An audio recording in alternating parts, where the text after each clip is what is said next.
বাড়িতে ননদ এসেই আমার নামে নালিশ করে দিয়েছে শাশুড়ি মায়ের কাছে। আমারই এক মামা শ্বশুরের মেয়ে, নতুন নতুন বিয়ে হয়েছে, অষ্টমঙ্গলা এসেই বাড়ি বদল করতে এসেছে আমাদের বাড়ি, কিন্তু সেও করেছে আমাদের সাথে ভীষণই অন্যায়। আমাদেরকে না জানিয়েই হঠাৎ করেই নতুন জামাইকে নিয়ে সে হাজির।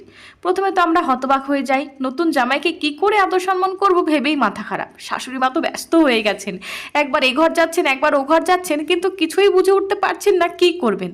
ও মা, ব্যস্ত হয়েও না, ফ্রিজ থেকে চিকেনটা বের করো তো।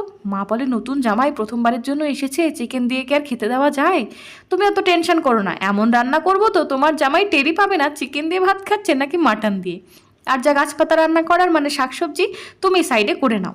এদিকে দুজনেই তোড়জোড় রান্না শুরু করে দিয়েছি। শাশুড়ি মা একবার মুখ ফুটে বলেই ফেললেন, খেতে কেমন হবে জানি না, তবে দেখতে একেবারে মাটনের মতোই লাগছে জানো তো বৌমা।